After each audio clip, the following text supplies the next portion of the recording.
Good afternoon, everybody from PRPOI. We are back for another Saturday session. I hope you all are home and I hope you all are safe and I hope all your loved ones are safe as well as we go through this difficult time. We are back with a very positive and a very engaging session for you today. It's called From Our End Springboard. It's never to start a global career in PR, and we have actually arranged a super power packed session for you today with three panelists who are joining us from different parts of the globe who started their careers in India in PR and are today killing it in different roles across the world. And we are going to talk to them about how they did this and how you can do this too if that's your ambition in life. Our media partner for this session is Campaign India. Our industry partner is CII Young Indians Mumbai chapter. I would like to thank, as always, my co-founders and content curators, Pooja Trehan Dhamecha and Tarundeep Ratan, and that's me, Sonali Sokal, your host. I'm going to just deep dive into introducing our panelists to you without much further ado. So we have joining us today Priyanki Ahluwalia. She's Marketing and Communications Lead Senior Manager at Libara. Priyanki started her career in public relations in Delhi, working in Genesis BCW for clients such as BBC World, Microsoft, and Sennheiser. She has since had various roles in marketing and communications related streams for firms in the UK, including Vodafone and Telefonica. She is based in London and she's joining us at a very early time right now.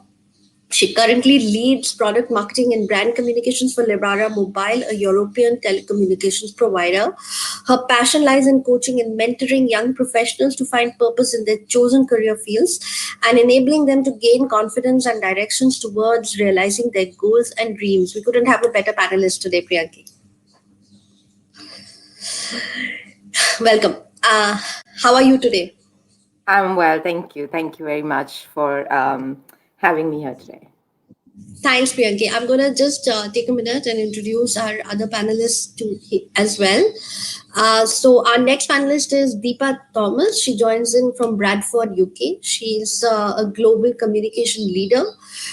She's a professional with over 25 years of corporate communication experience. She has experience in consumer communications and internal communications. She currently leads communications for the London office of World Association of Nuclear Operators in an interim role. She's a highly awarded communication professional and in the past has led the communications mandate at eBay, Nissan, Marico Industries, and three of the Mahindra Group sectors, real estate, hospitality, and venture capital.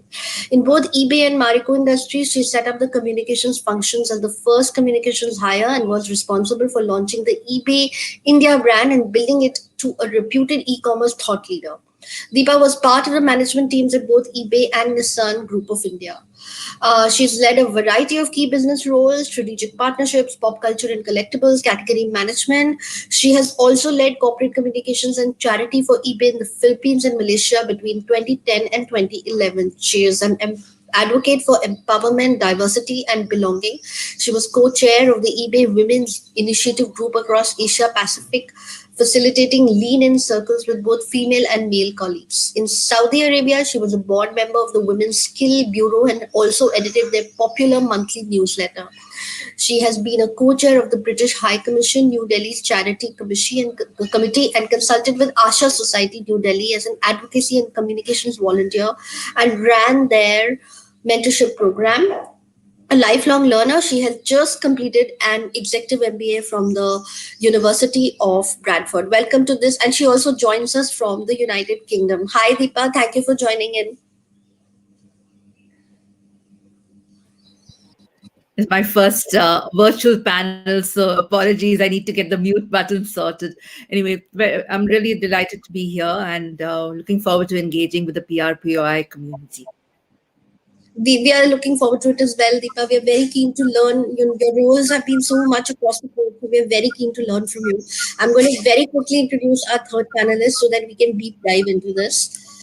Our third panelist is Louella D'Costa. She's a seasoned communications professional with more than 2 decades of international experience across various work streams of communications, employee communications, media relations, digital communications, development of thought leadership content, change in business transformation, as well as security and D&I communications. Currently in Singapore, she's been an in-house communicator for 14 plus years for global businesses at a large, fast-paced MNC in country, regional, and global roles.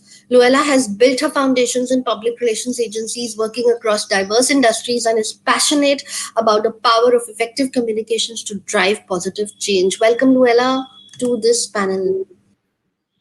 Hi, Sonali. Thank you for having me.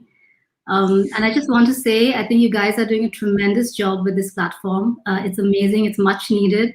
And kudos to you guys for all the editions that I've seen. I think they're really well done. Thank you so much. I think we've been very lucky to get a lot of acceptance from the community and the industry, and we have wonderful panelists like yourself who wake up early. I have people who, Priyanki and Deepa, have joined us at some unearthly hour in the morning from the UK, and you joined us on a Saturday. So we just have to thank you guys for being here and making this possible. And I'm sure our audience is already impatient to get into the discussion now. So without further ado, I'm going to request all three of you, and Priyanki, I'll start with you, or to tell us a little about, of course, we've done a basic introduction to your career trajectory, but what was it that prompted you to, opt for a global career? I mean, I know that you started off working in Delhi in PR, and how was it that that came to you to that you want to shift, and then how did you make it possible? Okay. So I think how did I make it possible? It was more, I would say, desire and ambition. In terms of, I knew after about 5 or 6 years in Delhi that I really wanted to do something more. I really wanted to grow my life, which would mean diversity in career, which would also mean potentially diversity in terms of the geography that I want to be in. UK was a natural choice for me because I did study in the UK for a year previously to working with Genesis. So I just started to sort of first look for jobs at the time, and we are talking 2009. And eventually what I chose was do an MBA because, like I said, I wanted to diversify my career from pure PR to do something more in marketing communications. And the MBA for me at the time was a natural choice to say I would meet more people. So I went about and found a course in Scotland and went to Scotland to do my course. So really, I mean, where it came from was ambition and then research as to what would take me abroad and help me move and diversify my career from pure PR to more marketing communications. And it helped. I have to say that it still meant that my first role in the UK was still PR because that was the experience I had, even though I had a degree as an MBA, which was more, let's say, diversified. And then from there, I sort of said, okay, fine, create value, find out more about the business, move into a different role. So it took me about a year, 2 years of being in PR in the UK, and then moving into a role which was what we call channel marketing, but really is a combination of what we do in PR. So events, public relations, communications, social media at the time. But it was more tied into sales. And from there on, it was a journey in terms of moving into different roles, which were more product marketing, brand communications, project management. So really, if I had to sum it up, I would say first knowing what I wanted. And for me, it was very clearly, I want to move countries. I want to move out of PR and into a broader role. Then did some research in terms of where do I want to go. So I decided my geography quite early on based on, I know English. I don't want to go to a country in France or Netherlands or another country where I have to speak a different language because then it's even harder. You can do it and people have done it. But I knew UK is like a good, comfortable option for me while challenging me. And then from there, knowing that the degree is only foot in the door, experience is what's going to then sort of, carry me forward. So in a nutshell, that really is an answer to your question. Thanks, Priyanka. I'm going to come back to you on one or two of those points, especially the degree part. But I'm going to come to you, Deepa. Your role has been, I mean, you have So how did that transpire, and what led to it, and how were you able to create that momentum for your career? Sure. My first international role was actually when I was still based in Mumbai and working with eBay as head of communications and head of charity. When our country manager at the time got the mandate of working in Philippines, managing Philippines and Malaysia, and he offered me the opportunity to set up the charity function there and look after communication. So it was a very comfortable international role in the sense that I was very delighted to take it up. I worked on hiring Fleishman Hillard as the PR agency in both these markets, and I used to travel in monthly for conferences and for the media and with the sales. With the seller community for Philippines and Malaysia, and that was it was a very interesting time because you could work internationally, but you could be based in Mumbai. Later on, I got married. I married a British diplomat at the time, and we relocated to first Saudi Arabia and then UK. And then I guess as the panel goes on, we can maybe talk a little bit about those trips as well. Definitely, Deepa. That sounds so interesting, and we are dying to know a little more about your roles, because I think you've worked in so many different geographies. But I'm going to very quickly request Luella to tell us a little bit about how she made that shift from roots in India to a global role. So, Luella, all over to you. Sure, Sonali. I actually started my career in agencies. So first in the PR department of FCB Ulka, which was an advertising agency. And then after a few years in different PR agencies, including Genesis, I gained some fantastic experience, especially in financial services, which presented me the opportunity to work with my current organization, Standard Chartered Bank. But the opportunity for a global role actually happened to me by chance when I least expected it. And I had my line managers at the time to thank for it. They recommended me. I interviewed for the role. I did have my hesitations, so I did a lot of research. I spoke to a lot of people. And that's how my journey to Singapore began about 14 years ago. And since then, I've had the opportunity to work on various portfolios across different businesses in the organization, and it continues.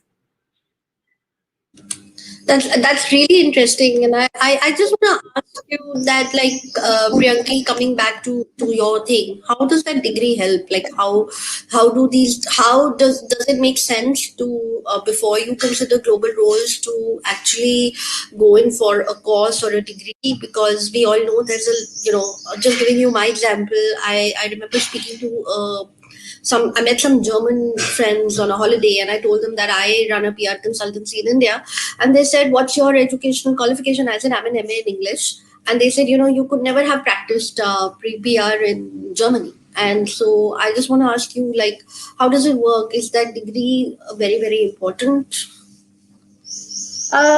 So I would say it's important. It's good to have. It can make life a little bit easier, but it's not the only route. I mean, we have two panelists who've moved out of the country without doing a degree. How it helped me, I can tell you, is I did one degree, and that was before Genesis. I did one degree, which was a specialization in PR, which allowed me to be able to make some contacts through internships in the UK. So I chose at the time to go back and work in India and then come back a couple of years later. But the MBA really helped me in terms of one, understanding things beyond PR. So I had classmates for 1 year who were engineering, who were finance, who were like entrepreneurs, and all over any industry that you could think of, which really helped in terms of understanding what business really is outside of what we know as communications. And those are lifelong contacts that you make. And again, same for the what you learn. So you learn, I mean, at least I learned business. But then I would say when you go out into the job market, it helps you in terms of getting interviews. In the UK at the time was, okay, fine, at least even if this person has not had experience in the UK, they at least have studied and know something about the culture of the UK, the people of the UK, and have lived in the country for a little bit. So I think it's a good one for foot into the door. But it's an expensive foot into the door. I want to put that up front. It's not an easy thing to do. And whoever decides to do a degree needs to know that there is a lot of money involved, and there is a lot of challenge involved in finding the job after that. So I know many people can get disillusioned that oh my god, I did such a degree with so much money and now I need my job like before I even pass out. It may or may not happen. It can happen, it may not happen, but I think it's a good to have. It's a good experience. I really value it, and I think it's helping me through various stages of my career. But again, I would say, if somebody does not want to go down that route, I'm sure that there are many other routes to be able to follow. Deepa, what's your view on it? You, as Priyanki very rightly pointed out, your role actually you managed to do that through a job route actually, and you had a global. You managed to get onto the global playing field without. So, what's your viewpoint? I mean, is it a skills versus degree thing? Because I'm noticing that a lot now in the current economy. So, just a question to ask. Yeah, so I actually did start my MBA journey in 2018 when I was in Saudi Arabia. But to a large extent, I got the feedback I got when I was talking to colleagues in the UK or people I knew internationally, and they were like, it doesn't really need to be done. But because I had a lot of time on my hands, I decided at that point I wanted to start the journey, and now I'm in the final stages working on the MBA dissertation because I'm doing it part time. It's a 3 year commitment, so it's quite a commitment. Plus, of course, financially, what I found is that and the professional consulting certification that I got as part of my management consulting module definitely makes you noticed in interviews and even in my new interim role. People thought of me as a consultant, which was a very good thing for me because obviously when you're going in as an interim resource, you want to position yourself as a kind of subject matter expert who's coming in to do a particular task. And then obviously when the task is over, your time's over there. But I would also say that there are many routes to go. And if the route that Luella and I talked about is basically getting promoted from within or getting an opportunity from within your multinational company. It could be just applying for roles and obviously then meeting all the visa commitments and work permits, because obviously not every organization is going to sponsor a new person. So here and probably in every market, the work permit is a big thing. Because I'm married to a British national, it makes it easier because you have full permission to work and no company needs to sponsor you. But if I didn't have that, then I would say that would be another factor to be considered. That's interesting to know. What about you, Luella? How was it for you? I mean, you actually moved to Singapore, which is maybe having a whole different set of rules. So it would be interesting to know your viewpoint on it. Yeah, so you're right. I mean, each country has their own different rules. And I think for me, and in my journey, I didn't really pursue an international degree. I had studied mass communications with a major in public relations before my first job itself. And I think in my case, it was my solid grounding of working in PR agencies and working in a big and unique market like India that opens you up to so many different experiences. And that was what helped me.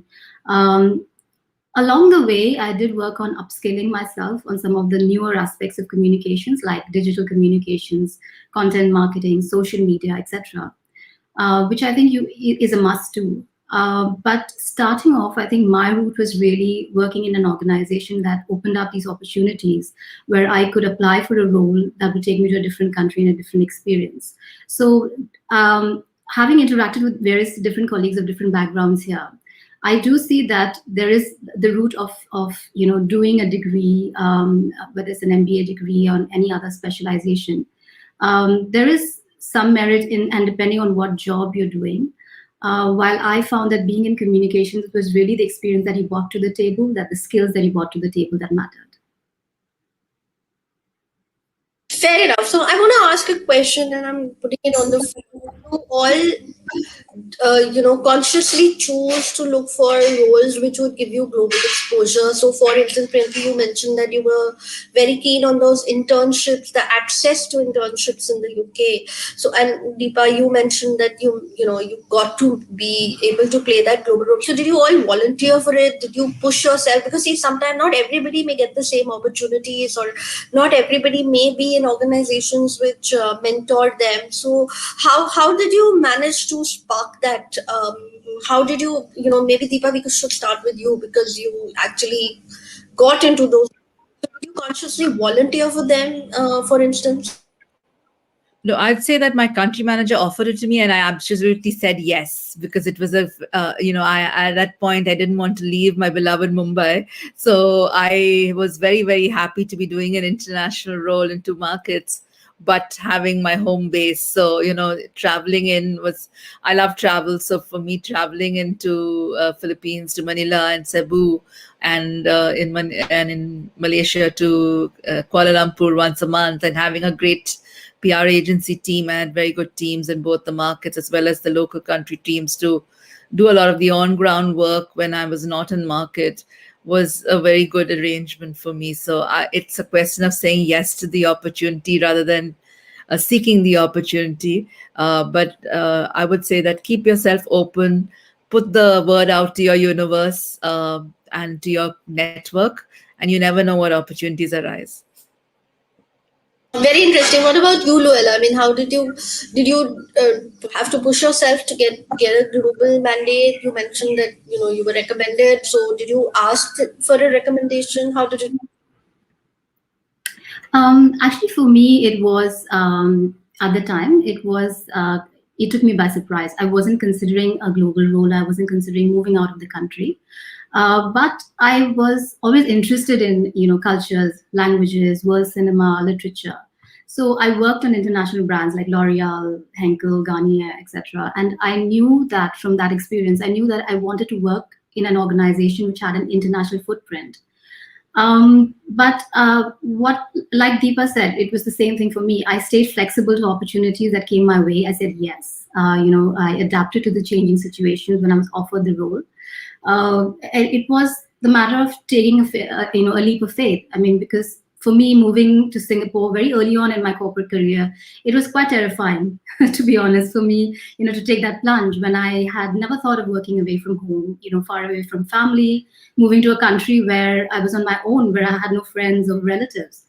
But I think with the encouragement of my family and my then friend and now husband, I did take that plunge, and that opened up a whole new world for me. Very interesting. Priyanki, how was it for you? I mean, you had to actually sort of a little, push yourself into this global role a little and strategically plan it. So, Yeah. So I think, like Deepa and Loyola says, it can happen by chance, and you may not, be actually looking out for it, but you may just have a subconscious desire for it, and it happens for you, or you may not, and it still happens for you, and you adapt to change. But I come from a camp where I know that if you want something, you better ask for it and work for it. Otherwise, you can be passive and it can fall in your lap, but 90% of the time it won't. So if you want it, go out and look for it.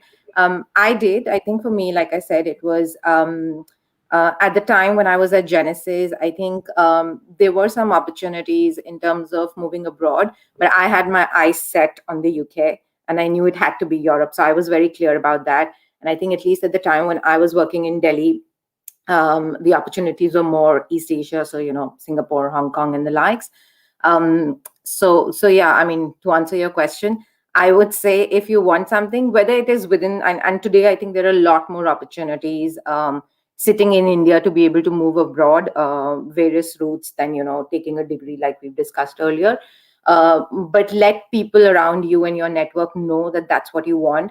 First, know that you want it, and then make sure that, you're actively seeking out. That's something that I believe in.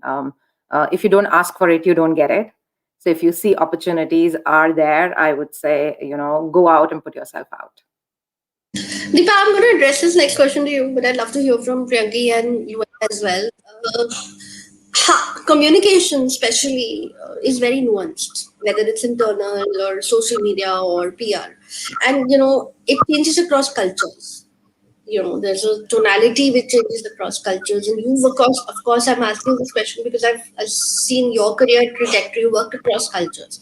I think one thing that is intimidating for any PR professional is, will they get that tonality right if they shift to another, culture or another country? And obviously they'll have to relearn or unlearn their own culture, relearn another culture.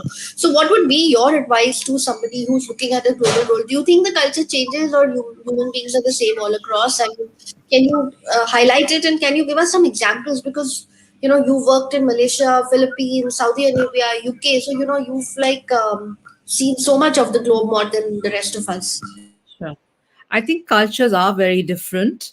There's a national culture and there's a professional culture, which might be different. So, the national culture of Saudi Arabia, for example, is definitely a much more traditional culture than what perhaps one is used to, even in India, and of course, very different from the Western markets. I worked for the British Embassy there, which was more of a British public sector culture, which is again different, but we had 31 different nationalities. So that made it very multicultural, and you couldn't communicate the same way with everybody. And you couldn't expect your messages or your communication of any kind to actually resonate the same way. So you needed to identify different ways to engage with people, and that I think was fantastic learning.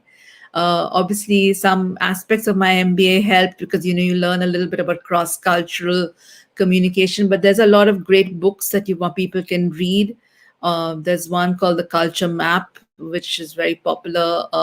Which maybe PRPOI, I can share the link later, and you could read up about it. But I would just say that be curious, understand you're not the expert in the new market, and try to pick up cues from other people, observe how they interact, how they have discussions, how they have debates or disagreements, and how do they actually resolve them, because it's not the same. And in Saudi Arabia, again, taking an example, when you were working with my business partners in the hotels, you couldn't automatically shake people's hands after a deal. It wasn't the done thing. Even though I was in in a Western environment because of the British Embassy and staying in the diplomatic quarters, and maybe we might be having a meeting by the pool, which is very different from maybe other offices in Saudi Arabia, but still the cultural intonations meant that you nodded politely at each other, or you did this. This is the Arab way of saying nice to meet you kind of thing, or I guess you could have used the Indian namaste. But I'm just saying that is another aspect that you probably need to keep in mind, that you need to just look at how do the genders interact, and how do people engage. So learn from everybody else before you try to bring your best self to work. Fair enough, Deepa. I think very helpful, and thank you for the link to the book. Please do put it up on our Facebook page post the session. I'm sure people will benefit. What about you, Luella? I mean, I don't think there's so much of a huge difference between, say, a Singapore and a Delhi. I'm sorry, or India actually, because it is ultimately an Asian culture, which is, say, an urban Asian culture, I would call it in both cases. But when you're formulating a PR strategy, do you feel that you have to think differently from the way you would think in India? Definitely, definitely. I mean, there are a couple of different things that you have to think about, right? So for me personally, because I was moving from a country role in India to a global role in Singapore, which is the business headquarters for the bank here.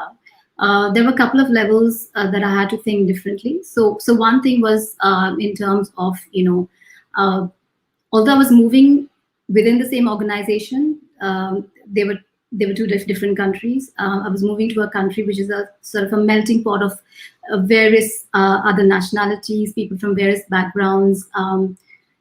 The fact that banking is so highly regulated, in a global role, you have to navigate a bit more and on many different levels to get approvals, to get buy-ins from partners and stakeholders. Wherein in country, for me, it was more straightforward with the business heads and the CEO being the final decision makers.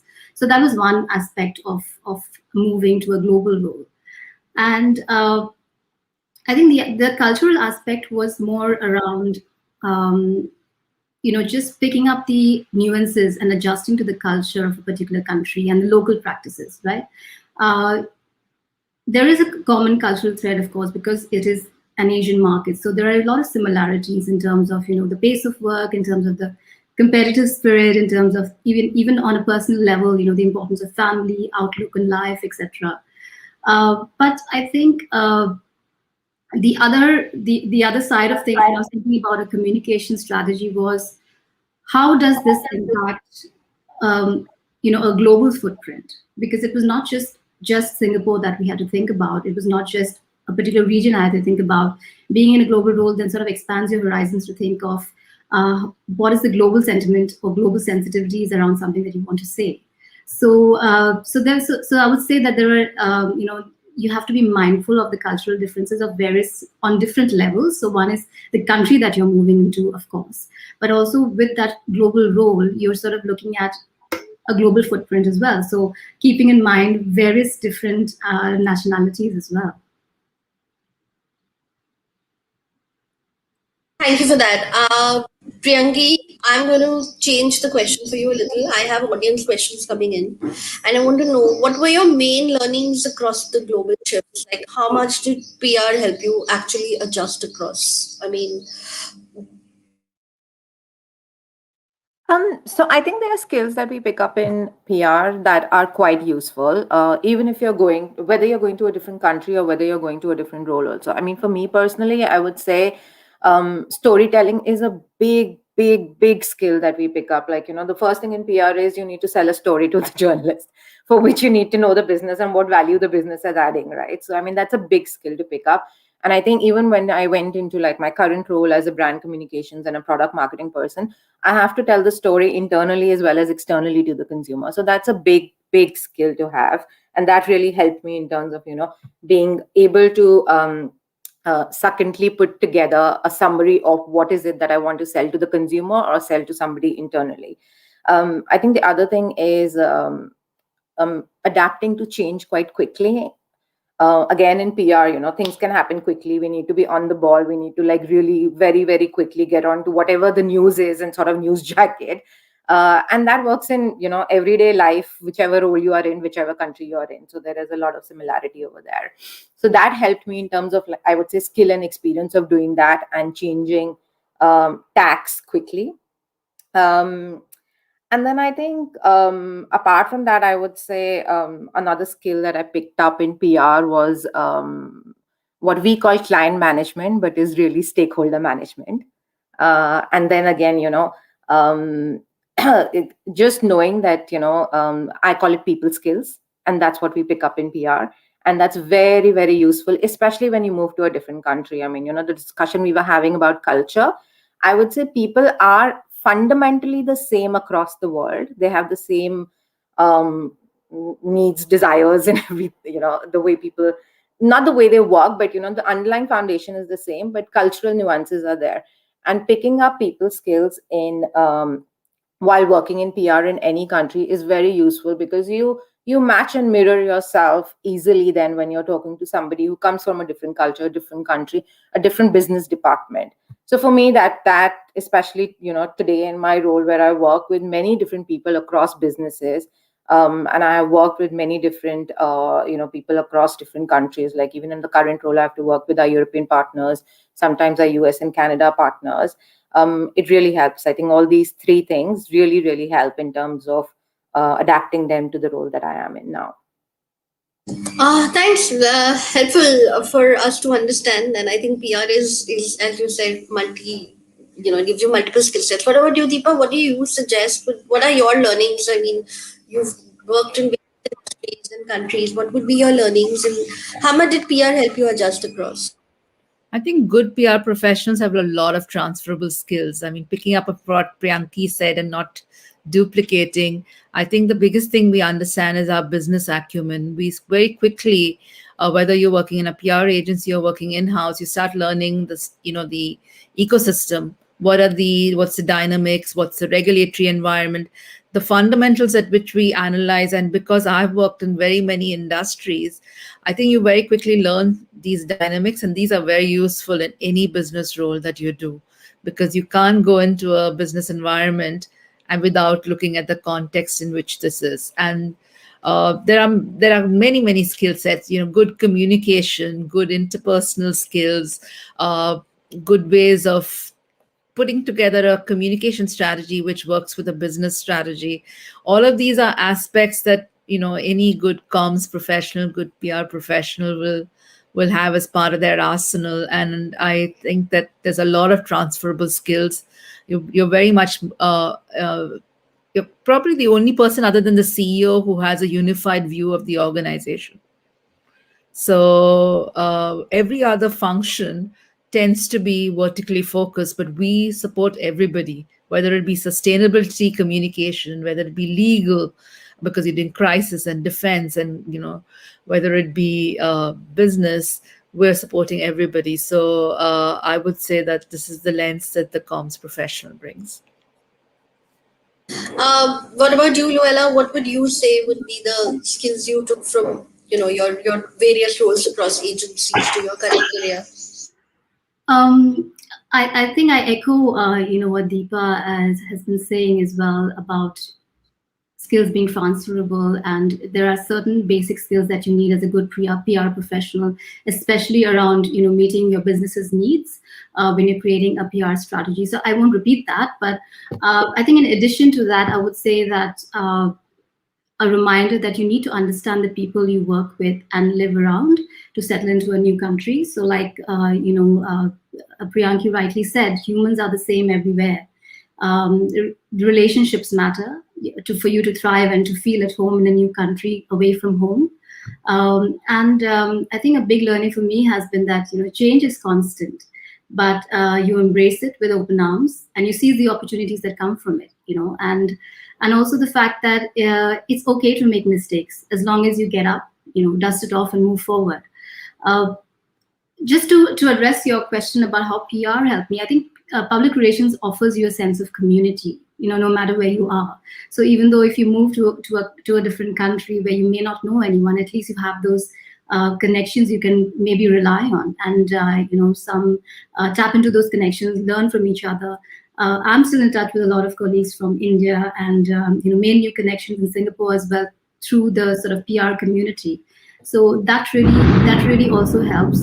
It also opens up opportunities, and that's something that I think we all should remind ourselves of doing. Yeah, that's really interesting to know, and I think network is ultimately gold, when it comes to any PR professional. I have a very interesting question, and I'm picking up from your phrase, Luella, change is the only constant. So we have an audience question that has come in, which says that communication. We want to know how communications has evolved for each of your markets. I mean, the last year has shown me so much change in communication, and Priyanki, you know what I'm talking about, because we somewhere did work together many years ago in the age of dinosaurs. I started my career with you, Sonali. Yeah, and so from those days to what you're doing today, and especially in the UK market, can you just share with us your learning of how communications has evolved? So I think the fundamental thing I would say, I mean, from when I started, where it was about how much media coverage have you got into being on, every bloody clipping that you could get. I'm sorry for the word I'm using, but it was literally like, how much you have to show the volume. I think we are very, very clearly in a world. It doesn't matter how much you've got in terms of volume, what is the quality of what you've got, and what's the business impact of it. I think that is personally a huge difference from when I started my career and where we are today. And I think that would potentially be global. I don't think it's just a UK thing. The first thing that a client, a stakeholder internally would ask you, what value is this creating? So I think that's a big thing. I think also another thing that I see the change is the way it is seen internally as a function. So, and especially in this last year, I mean, country after country has shown the power of communications and what it can do in terms of either you completely failing at it. And I mean, I think UK is a great example for the pandemic as to how we have totally failed it. politically, but I can't hear you. I said you can't underestimate India now. Yeah. But yeah, I mean, I think it is being seen by CEOs across the world, I would say, as a function which has a place in the board. And I think for me, those are the two big things. If I had to look at two critical things, it's showing its power that it has in business. And I think it's a huge opportunity for us as communications professionals to tap into it and really, really, take it forward from there. Deepa, I would love to know your views because you have communications evolved in different markets. So how has that? How do you see the graph? So you're specifically talking about the pandemic or in general over the last few years? In general, over the last few years, I know the pandemic has obviously precipitated everything, but just would love to know your views on from when you started your career to now. So I started my career way back in 1996, and like all of you, started with a PR agency. But I would say at that point there was a clear perception that PR was about wining and dining, and I was very fortunate to work with multinational clients who brought in that strategic value for communication. So I would say that comms has now got a very strategic place in the organization. I think during the pandemic, what I've seen is that internal communication has really become very critical because the employee engagement, ensuring employees' well being and mental health during the pandemic has not become just an HR uh, responsibility. It's very much about how the CEO communicates with these employees, how employees feel engaged, what virtual events have been organized, town halls or staff meetings. Everything's gone virtual in the last year, and we've all had to adapt to it. But there's a very big place that internal communications now has. Earlier, I think internal communication was seen as more valuable for change management, and it's always had a role there. But I think now for employee engagement, and especially when there is no face-to-face communication, there is no office. My entire role with WANO, World Association of Nuclear Operators, was virtual. So I've been in the UK since the pandemic started in April last year. And in 1 year, I have met nobody outside of my family because that's just how it is. You're self-isolating at home and everything is virtual. But yeah, I think that's one big thing that I would say I take away. I feel pride in the strategic role that communication has, and the fact that we no longer have to evangelize our role. We can focus on evangelizing the organization rather than having to say that, what the business impact I create is this, and that. So yeah. Luella, I would love to hear your view on this. Yeah, no, absolutely. Absolutely echo what Priyanki and Deepa are saying. Communications definitely has a seat on the table now more than ever.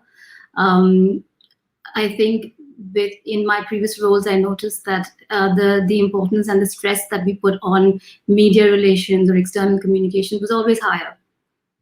Internal communications less so. But with the pandemic, it's one of the many things that has changed in our lives and in communications. The other thing that I think has changed, and I think I would call it the democratization of communications. That is, we are grappling with sort of a very shifting landscape. Now people have more time to themselves, so they are using the internet a lot more, and so anyone has the ability to positively or negatively impact your reputation just by the stroke of a keyboard. So while the CEO's voice is important, while your head of business's voice is important, but there are a lot of influencers that you have to think about, whether it's social media and otherwise, who can become the voice for your company or a detractor for your company overnight. A local issue can become a global issue in the matter of minutes. So that's something that's hugely changed, because every time we work on a new strategy and a new sort of campaign, these are some things that we do have to keep in mind. So while how does it impact sort of various markets, it's also about what could be the downside of things, and how it would play out on external channels, especially social media. So I think that's a big change that I've seen in my sort of 2 decades in communications. The conversations are playing out real time, so companies need to sort of stay up with that, and need to engage different stakeholders and at different scales. So I think that's a big change for me. Yeah, I think that's what you're saying is absolutely true, and we see that play out all the time through campaigns or Twitter trolls coming in at different point of time, and that is, I think, the biggest change that has happened for communication right now. Deepa, I've got a question for you from the audience, and they want to know what is it like to establish new divisions across the world, and how do you recruit talent? Most importantly, I think our audience is going to know, how do you recruit talent and what are the top skills you look for? So, how do I set up new divisions? I only have one example of a brand new division I set up. That was setting up eBay for charity in Philippines. That was the example I'd give you. And there I was very fortunate. So we had a skilled local team that I could act as a coach and mentor for, and I could share all the learnings from what we would do in India. But they did a lot of the heavy lifting of working with the television channel partner and the local charity partner. So it was a single charity and a single TV channel that we actually replicated. In India we were working with 100 different charities, whereas here it was a more managed play in that sense. But I could basically be the troubleshooter, provide best practice, but a lot of the groundwork was done by the local team. Answering your question on recruitment, I think recruitment is the same everywhere. You're looking for people who are good fits, not just professionally, but also have the potential and the cultural fit with the organization. So they have the potential to actually grow into the role. I don't think you want the person to be 100% of the role. You want them to be, let's say, at 70 to 80% with potential to grow, because otherwise, what is that the organization can do for them. You want that person to see the organization as a big part of their career for the 2 or 3 years that you can expect from a millennial or a new person coming into the organization. Uh, so recruitment's the same, I think, everywhere. This is either the principles I've always applied. Very recently, when I've been recruiting, what I did do was, in addition to recruiting, advertising on LinkedIn and Read, which is what the organization preferred to do. I also went to all the PR forums and PR Week and PRCA and CIPR and PR Moment to ensure the role was offered across those forums, as well as, so one of them was for comm specialist and one of them was for international events manager, and again ensuring the relevant forums got to know about them. And then just as you screen and you shortlist and you identify and you do the interview panel and then the interview, you're really looking to see a lot of insights to see whether that person will be a good fit for the team, whether they have, like I said, the potential to grow, and they meet a good amount of the criteria of the role. Here, Priyanki might know this as well. You look at the essential criteria as kind of you have to meet those, and then there's a desirable criteria, which is you should ideally meet those, but not necessarily must do. Very interesting insight. I really like that point of growing into the role. Priyanki, what are the top skills you look for, somebody at an entry level position in your organization? Sorry. You I think at the end, yeah, I just did. So I think entry level for me personally, or I would say in our organization and multiple organizations that have a higher talent, entry level positions is all about passion. When you come in, can you show me that you have passion for the business, you have passion for the role? Yes, like Deepa was mentioning, there is what do you say, must qualifications kind of a thing, depending on the role. I mean, you should have some level of at least qualification skill or something. But I think really soft skills is what matter the most when you're at entry level position. I do look for, and I think other people would concur. Do you understand the business that you're coming into? Do you understand what value you can bring into the business and to the role? And I think those are two big things that are a must-have at an entry-level position. As you grow further, obviously, your experience in the domain is going to matter more. Your, skills, if there are technical skills required for some certain roles, like, social media roles, you have to know how to, use different platforms, for example. But I would say for me, passion for doing the work that you are applying to do, and knowing the business that you're applying to, and knowing what value you can create, are the two big things when I interview young professionals. Luella, would love to know your views. What are those skill sets? I actually have a slightly different view. If you're talking about entry-level professionals, I think at that point of time in your career, it's about attitude. It's about, yes, there is some basic levels of skills you do have to have. But I don't think you need to know the business that you're getting into. Like when I started off, I started working on a financial services account. I didn't know anything about financial services, but I was eager to learn, and I put in the time and I put in the effort. So I think it is a lot to do with attitude, and I've seen teams come together, or teams sort of work against each other because there are a few people who can't work with each other, and that makes a lot of difference, I think. I think you're totally bang on about the attitude part. I think skills are just 60% of what you bring to the table. If you don't have a good attitude, it doesn't work. Coming to one very critical question that one of our audience members has sent us. I'm leaving this open to the floor, whoever would like to answer it first. How are brands today viewing the need for CSR programs, considering empathy is now a big skill for PR professionals? I think we've seen a lot of that happen in the past year as well. So I'd love to know your views on it. Whoever feels like they want to answer this first, I'm putting it on the floor. Okay, Deepa, over to you. I would say that corporate social responsibility has never been more important than now.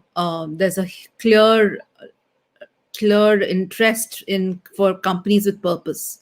Consumers are looking for it, stakeholders are looking for it, employees are looking for it. They want to work for a company with purpose. And sustainability communication, or CSR communication, because in the UK, I think they use the term ESG or sustainability communication more than they use the term corporate social responsibility.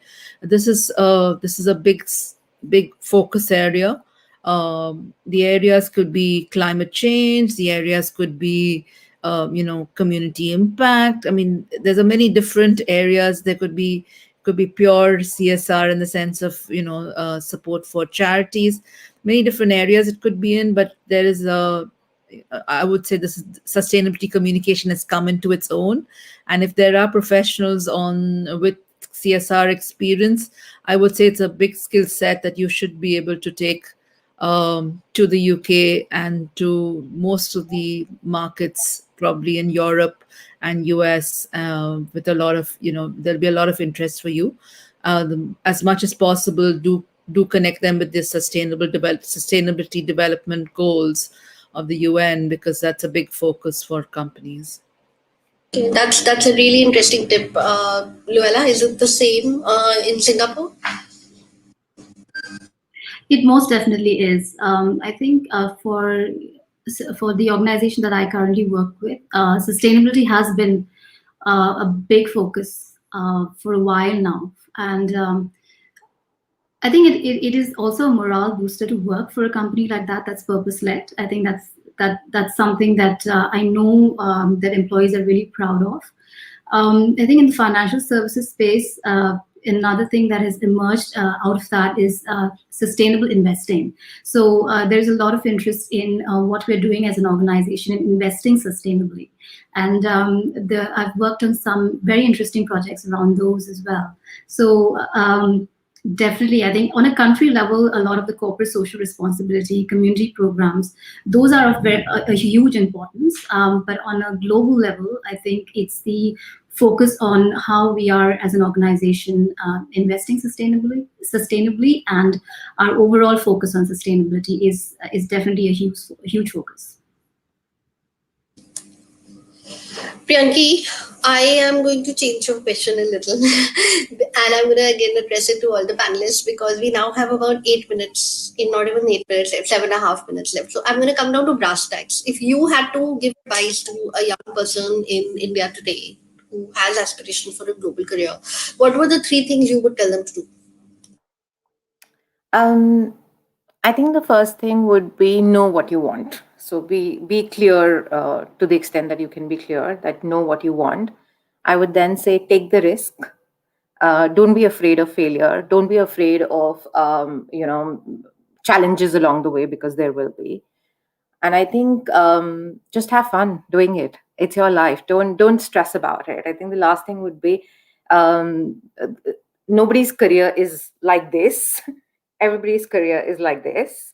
So know that upfront. Take the risk. Be authentic. Know what you want, and then go for it. Don't worry. Have fun while you're doing it. When you're 50, you'll look back, and you want to look back and say, "I had fun in my career." So that would be my takeaways. I love this. I love this. I'm going to keep doing this to myself when I have a bad day. Deepa, what about you? Deepa, what about you? So I'd say network, network, network. That's my first tip. Because if you want, like I said, universe is listening, put your intention out there and make sure that everybody you meet knows about your interest appropriately. Obviously, if you think your manager's not going to support it, maybe not your manager, but everybody else. The second thing would be to adapt your CV to the role. So, if you're in the UK market, have a UK specific CV, but then also adapt it to the job description and the keyword trackers that you need to get through the ATS and the application tracking systems that function. And the third thing I think is look at skilling yourself. It may not be a formal degree. It could be a LinkedIn course or a TED talk or a book that you read so that you are knowledgeable about the space in which you're positioning yourself. And if, for example, you want to take up sustainability communication, then know about what people are talking about, have the latest knowledge so that you can bring those insights to the interview. Thanks for that, Deepa. What about you, Luella? I mean, what would be the three things that you would tell somebody? I would say first and most important is keep learning. Keep upskilling yourself. Stay tuned. Stay up. See what's going on in the market and understand what you can bring to the table with that. I think the second thing is stay connected. Keep your relationships going. It's important that you are just because you move to another country or because someone has moved to another country doesn't mean that you stop connecting with those people, because you don't know where opportunities come from. And like Deepa rightly said, the universe is listening. If it's something you want to pursue, working outside, working overseas, put yourself out there. Let people know. It's very competitive right now, with everything that's going on in the world. Most markets are very competitive, so do put yourself out there. Don't be shy about it. And I think lastly, I think it's about keep a positive attitude. There will be a lot of challenges that come your way. Life is dotted with challenges. It will happen, but it's all about how you adapt to it, how you stay resilient, and that will make a lot of difference as you move up in your career. I have a very, it's based on personal experience, my last question to you three. And I've noticed, I recently put up a job post on LinkedIn and I got people who are not necessarily from PR. They didn't even look at I don't know what it was, but they looked at, they didn't even look at the skill sets that I had written and they applied instead. And, sometimes we have actually found that people who are not from a non-PR backgrounds have performed better in certain roles. Would you think about it as opposite as well? So if you're looking for a global career, is it possible that if you are from PR, but the role is not necessarily a PR role, do you think it's okay to apply? Priyanki, I'm going Oh, to ask you. absolutely. I mean, I go back to know what you want and be absolutely confident your PR skills are transferable. I think we discussed this earlier. If you look at a role, and that could be absolutely any role, it's sales, it's product, is multiple different roles. Look at the role, see whether what you have done in the past, irrespective of your designation, whether you can contribute to the role. And if you think you can add value to the role, apply for it. Absolutely. Just make sure that in your CV, you're bringing that out. In your application, you're bringing that out as to what you've done relates to the role that you're applying for.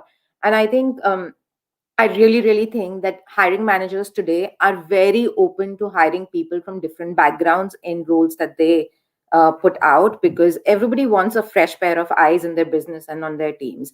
So be totally confident that if you think you can bring value and you can actually express how you're bringing value, your CV should be looked at.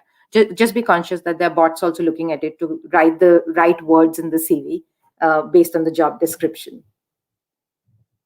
The bots are everywhere. What Yeah. about you? Do you subscribe to this, Deepa? Do you subscribe? Sorry, I wasn't sure if it was to me or to Luella. Yes, so I would say yes. There is actually something called the skill-based CV, which I was introduced to a year or so ago, and that is very much laying out the skill sets that you built, and putting your experiences not by companies, by for example, you may have negotiating skills, business development skills, you may have whatever your skill set is, and you just basically put your roles and experiences under the skill-based CV. And I would say yes, totally. If there is a role you're interested in which is outside of the pure communications domain, but has you can bring your transferable skills and your experience, your domain experience that you built up to play, totally go for it. Luella, have you hired people from different roles onto in your company? Have you done that? I think in today's world, right, in the current business environment, we're seeing a lot of different kind of roles evolving. The designation may say something else, but when you read the responsibilities and the job description, there is a lot of requirement of bringing in communication skills, analytical skills, and of course you need to know the business, and all of that is important as well. But there are roles that are evolving beyond just pure PR that actually you could transfer your PR skills for too. So I mean, to your earlier question, should you go for it? Absolutely, why not? And I just want to say here, I think sometimes a lot of us as women do tend to hesitate a little bit when we see a job description that we think, maybe not quite there, but why not? I mean, give it a shot. What do you have to lose, right? And when I've done that in a couple of instances, I've only learned a lot more. And I've seen, younger talent nowadays, I think they are a lot more open to apply into roles where they think that they can make a difference and they bring a certain value set, even if they're not, 70% or 80% there to the JD. So I think definitely people are more open to it now, and there is definitely, something that we should just step up and grab those opportunities. Okay, ladies, thank you so much. Our time is up. I'm going to request you, Deepa, to share maybe on the Facebook link that skill-based CV. I love the idea, and I think it's so exciting, and I'd love to take a look at it as well. And I'm sure so would our audiences. Like I mentioned, there are some questions which are still left on our Facebook page, so we'd request take a look at it, scroll it, and answer it in case you feel it's interesting for you to answer. And I'd also like to thank you all tremendously for being part of this panel today. I'd like to again take an opportunity to thank Campaign India and our industry partner, the Mumbai chapter of CII Young Indians. This is the end of our session, and ladies, you've been really gracious. So thank you for the lovely audience and our three panelists. I hope you all have a lovely weekend now. Thank you. Thank you, Sonali. Thank you. Bye. Bye. Bye.